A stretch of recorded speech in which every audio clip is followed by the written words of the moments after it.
dari tim Pro akan menyampaikan misi kami berupa kesenjangan ekonomi menjadi faktor utama ketidakadilan. Kami dari tim Pro sangat mendukung bahwa kesenjangan ekonomi menjadi faktor utama ketidakadilan. Hal itu disebabkan karena satu, kesenjangan ekonomi dapat menyebabkan ketidakadilan dalam pembagian kekayaan dan kesempatan kerja. Dua, kesenjangan ekonomi dapat menyebabkan masyarakat sulit memenuhi kebutuhan sehingga kebanyakan dari mereka akan melakukan tindakan kriminalitas. Tiga, kesenjangan ekonomi dapat menyebabkan konflik sosial di masyarakat. Dan yang keempat, dampaknya dapat menyebabkan kemiskinan serta pengangguran. Kami dari tim kontra sangat menolak mosi perdebatan kami kali ini, yaitu kesenjangan ekonomi menjadi faktor utama ketidakadilan. Kesenjangan ekonomi juga disebut ketimbangan ekonomi adalah ketidakadilan banyak perekonomian antar masyarakat.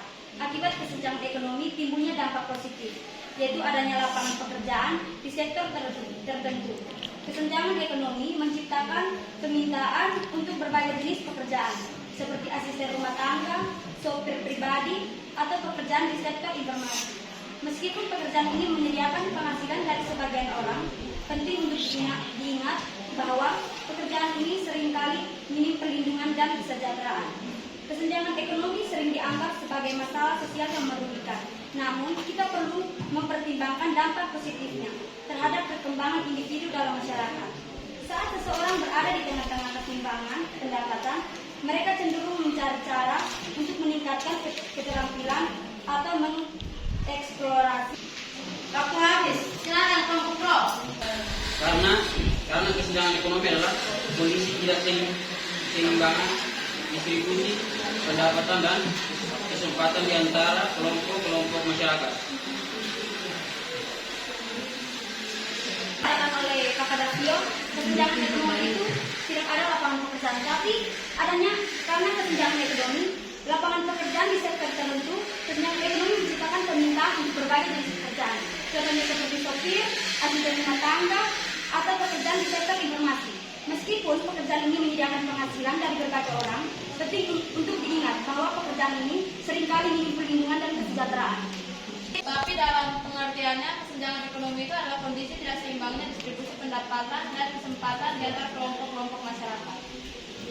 Jika faktor penyebabnya itu kurangnya lapangan pekerjaan, maka kebanyakan itu malas untuk mencari pekerjaan, dan itu berdampak dan menyebabkan kemiskinan serta banyaknya pengangguran. Bagaimana jika ia tidak mendapatkan pekerjaan, jika ia hanya terus beralasan dan menjadi pengangguran? Silakan interupsi.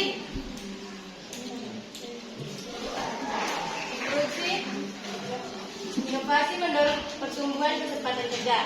Dalam beberapa kasus, adanya individu kaya dapat menghasilkan inovasi bisnis baru serta lapangan kerja bagi masyarakat luas, meskipun terdapat kesenjangan pendapatan antara kelas-kelas tersebut.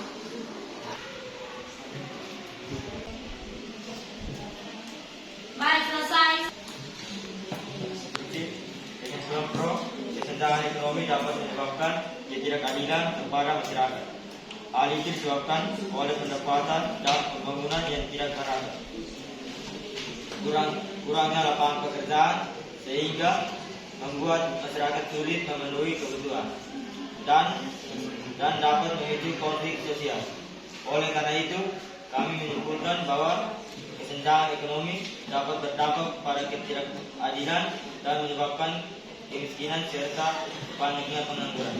Jadi kesimpulannya jelas bahwa meskipun kontroversial, kesenjangan ekonomi tidak selalu dilihat sebagai hambatan semata, tetapi bisa dimaknai sebagai sumber inspirasi bagi setiap orang agar mau belajar lebih keras lagi. Meskipun kesenjangan ekonomi memiliki banyak tantangannya sendiri, potensi dan manfaatnya tidak boleh diremehkan, asalkan kita bersikap proaktif dalam menanggulangi melalui kebijakan inklusif serta dukungan antar warga negara. Melalui kolaboratif semacam itu, harapan akan masa depan perekonomian